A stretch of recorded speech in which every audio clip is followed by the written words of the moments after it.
Buenos días, j'espère que vous allez tous bien. Aujourd'hui on se retrouve dans la revue Huda Beauty, donc c'est un tuto avec que du make-up Huda Beauty. Si vous voulez connaître mon avis, savoir ce que j'en ai pensé, je vous invite à regarder la suite de la vidéo, mais avant tout suivez-moi, abonnez-vous ici si c'est pas déjà fait et suivez-moi sur mes autres réseaux sociaux. Donc c'est le même nom pour tout, pour Instagram, pour Snapchat et je vous dis à tout de suite. Du coup c'est parti, on commence.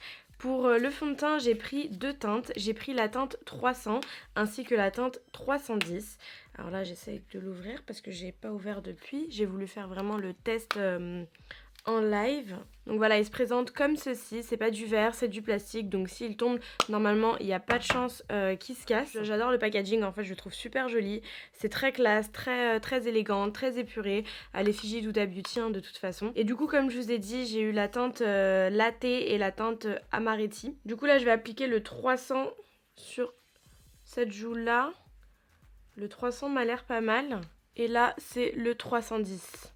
Le 310 m'a l'air quand même beaucoup plus orangé. Bah, à la caméra, le 310 ressort mieux, mais en vrai, le 300... Le 300 est mieux. Bah, il est un peu plus clair, il est un peu plus rosé, du coup c'est un peu compliqué parce qu'étant donné qu'il s'oxyde, la couleur va devenir beaucoup plus foncée. Bon, j'ai pas la peau grasse, sachant que les fonds de teint qui s'oxydent en fait, ils ont tendance à gagner une à deux teintes en plus. Plus on a la peau grasse, plus il va être foncé en fait. Alors que là, pour le coup, moi j'ai pas la peau très grasse, j'ai une peau mixte à sèche d'ailleurs, et je pense que celui-ci va devenir beaucoup trop orangé par rapport à mon cou. Par contre, celui-ci, là, c'est trop clair en fait. La couleur, elle est un peu sablée. Du coup, ce que je vais faire, c'est que je pense que je vais mélanger les deux tout simplement. Je vais mélanger les deux ensemble. Bah, parce que du coup, j'ai pas la bonne teinte en fait. Alors, il y a un petit bémol. Je vous le dis parce que je le sens et que j'ai horreur des fonds de teint qui ont une odeur. Peut-être que certaines personnes vont aimer, mais moi j'aime pas du tout l'odeur que ça a. C'est très bizarre en fait. C'est une odeur de jasmin, on dirait. Ça sent la fleur. Enfin bref, je vais venir du coup prendre mon éponge et je vais blender tout ça. Alors niveau couvrance, franchement, on n'a pas besoin d'en appliquer des masses. Il est hyper couvrant. Et comme je vous l'ai déjà dit de nombreuses fois, je suis vraiment pas le genre de personne qui aime les fonds de teint couvrants. Mais bien sûr, en tant que testeuse compulsive, il fallait que je le teste. Alors je sais pas ce que vous en pensez, si vous le voyez bien à la caméra, mais il m'a l'air pas mal. Enfin, en mélangeant les deux couleurs, ça m'a l'air pas mal. J'ai peut-être rajouté un petit peu de la couleur la plus foncée, la 310. Hop. Mais ça m'a l'air pas mal. Bon, après, le seul bémol, comme je vous ai dit, c'est de devoir mélanger les couleurs. Alors mais par contre il est super couvrant. La couvrance est là, il n'y a rien à dire. Mais j'ai jamais vu un fond de teint en fait couvrant et glowy à la fois. Vous voyez, on a toujours des fonds de teint couvrants mais qui nous donnent cet effet assez sec ou cet effet peau de velours. J'ai jamais vu de fond de teint qui nous donnait un effet glowy, un effet hydraté. Et là pour le coup, j'ai appliqué ma routine habituelle, ma crème hydratante et mon primer, le Professional. Et jamais j'ai eu de... Je sais pas si vous le voyez bien, mais je suis hyper glowy. Ma peau est brille en fait, et ça m'a jamais fait ça avec aucun fond de teint. La seule chose que je peux lui reprocher, c'est l'odeur. L'odeur, j'aime pas du tout l'odeur, je trouve qu'il sent beaucoup trop fort pour un fond de teint, et pour certaines personnes ça peut être désagréable. Après bon, après une fois qu'on l'a appliqué, je pense pas qu'on va le sentir toute la journée, mais quand même. Mais au niveau de la peau, c'est incroyable, je suis bluffée. J'aurais dû attendre d'avoir le fond de teint Huda Beauty avant de vous faire la vidéo sur les imperfections. Limite, vous aurez même pas eu besoin de comment ça s'appelle, de correcteur vert, tellement il est couvrant. Donc là du coup j'ai appliqué mon Tarte cosmétique, c'est le Light Medium, le Shape Tape. Franchement si vous saviez, je suis tellement en train de prier dans ma tête pour pas qu'il me fasse d'allergie, pour pas qu'il soit cakey dans une heure. Je prie parce que j'adore le rendu en fait, et comme je vous ai dit, je suis pas fan des fonds de teint couvrants, mais celui-ci il a un truc en plus, il est glowy, il fait pas effet plâtre, il fait pas peau de peinture. Mis à part, comme je vous ai dit, son odeur, c'est vraiment le genre de fond de teint que je peux porter pour un make-up on flic. Même si j'ai beau ne pas aimer la couvrance, je trouve qu'il est super naturel et franchement ça c'est un super plus. Donc là je mets de la poudre HD tout simplement pour fixer mes cernes. Par contre là il me faut mes sourcils.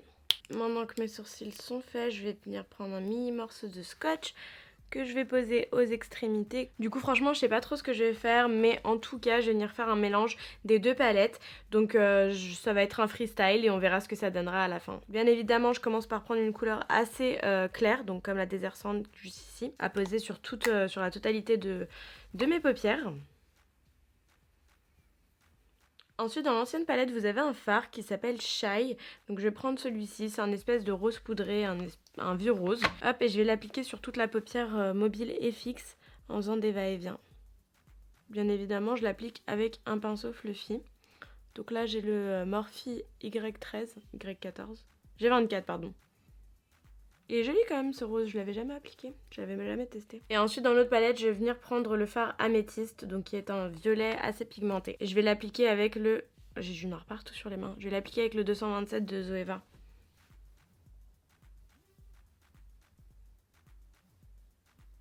Donc maintenant que j'en suis là, je vais venir prendre le fard Royal de la palette Huda Beauty, pas le mat, le Royal juste à côté, voilà, de la palette Huda Beauty, la dernière, la Desert Dusk. Et ce fard là, je vais venir l'appliquer directement sur toute ma paupière mobile.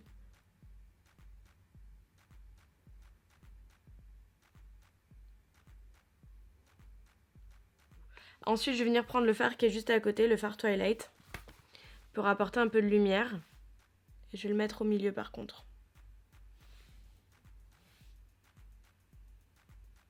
Ensuite, je reprends le pinceau avec lequel j'ai estompé la couleur Twilight, donc la couleur violette, et je repasse au-dessus pour fondre le tout.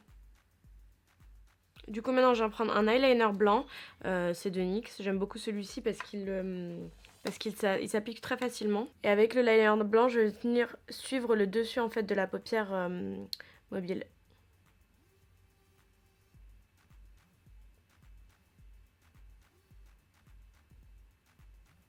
Prenez votre temps, parce que si ça rate...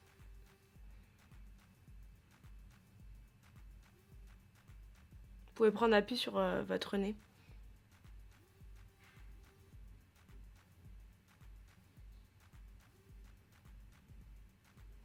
Du coup, on continue. Je vais venir prendre un crayon noir et je vais le mettre dans la muqueuse interne. Et je vais venir enlever les bouts de scotch. Ensuite, je vais mettre des fossiles. Et là, c'est le fossile Amazon que je vous avais donné... que je vous mets à chaque fois en barre d'infos. Et je n'ai absolument plus de colle. Pour toutes les filles qui me demandent où est-ce que je peux trouver, où est-ce que vous pouvez trouver la colle du haut, vous la trouverez chez MAC. Chez MAC, il y a une dizaine d'euros. Et il y a aussi la Huda Beauty qui est pas mal du tout. Du coup, je vais passer au teint et je continuerai les yeux plus tard. Je vais prendre le stick Fenty Beauty que j'ai en teinte Mocha. Ensuite, pour les joues, je vais venir prendre un peu de Blush Baby de MAC. Donc du coup, j'étais pas en train de filmer pour les lèvres. J'ai mis le 09 de chez Emma, donc un crayon qui est censé être pour les sourcils, mais que j'utilise sur les lèvres, ainsi que le Soft Lilac de chez Anastasia Beverly Hills qui se présente comme ceci. Concernant le fond de teint Huda Beauty, écoutez, je suis agréablement surprise parce que quand je me regarde là dans le miroir, honnêtement ça me fait un teint mais super uni. J'ai le teint quand même super glowy et ça c'est super rare d'avoir un fond de teint qui est couvrant et qui n'a pas cet effet plâtre, qui n'a pas cet effet qui va venir assécher les boutons, assécher les endroits déjà secs de la peau. Et pour le coup lui il nous met vraiment en valeur, sachant que j'ai quand même la peau mixte à sèche et que c'est un fond de teint qui s'oxyde. Je vous conseille quand même de faire attention et de bien swatcher votre couleur avant de l'utiliser, avant de prendre votre teinte, parce que voilà, résultat je dois mélanger deux teintes. Après voilà, je vous dirai sur la durée s'il tient vraiment super bien longtemps, s'il ne cuise pas, mais là déjà ça fait une bonne heure que je l'ai sur le visage. Le seul hic que j'avais à dire au début de la vidéo, c'était l'odeur. Honnêtement, je suis vraiment, mais alors vraiment pas fan de l'odeur. Je saurais pas vous dire quelle odeur ça a, peut-être mélangé à du jasmin ou d'autres fleurs, et c'est vraiment pas ce que j'aime. J'ai du mal avec les produits qui sentent assez fort, et pour le coup celui-ci il a quand même une odeur mais comme un parfum en fait, ça sent le parfum, mais après l'avoir posé on ne le sent plus du tout, vous voyez. C'est pas le genre de produit où vous bougez la tête et l'odeur vous frappe encore à chaque fois. Franchement on peut largement s'en passer. Du coup je suis vraiment assez satisfaite de ce produit là. J'espère vraiment que j'aurai pas d'allergie ou d'autres choses à vous dire dans d'autres vidéos. En tout cas, il tient ses promesses. Donc fond de teint crème haute couvrance, application facile, camoufle imperfection et pigmentation, effet filtre soft focus. Donc franchement oui, je lui donne 10 sur 10 par rapport aux promesses qu'il tient.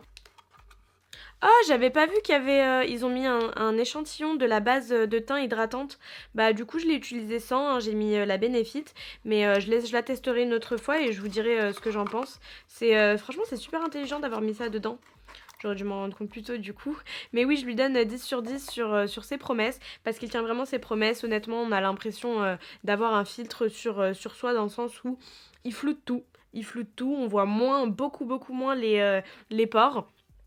Et il n'y a pas du tout cet effet plâtreux, on le sent pas sur le visage. Alors bien évidemment, ne vous attendez pas à ce que ça ait l'effet d'une bébé crème, parce que ça ne peut pas être aussi léger qu'une bébé crème. C'est un fond de teint couvrant, donc il y a une certaine matière, mais il reste quand même beaucoup plus léger que la plupart des fonds de teint couvrants que j'ai pu essayer qu'on a sur le marché actuel. Donc c'est terminé, dites-moi en commentaire si vous l'avez eu, vous l'êtes procuré, s'il vous va, si vous avez trouvé votre teinte, s'il couvre vos imperfections, s'il tient bien toute la journée. Dites-moi, je veux savoir. J'aime bien avoir plusieurs avis sur les produits que je teste. Et je vous dis à très bientôt. Je vous fais de gros bisous. Prenez soin de vous en attendant la prochaine vidéo. Ciao, ciao.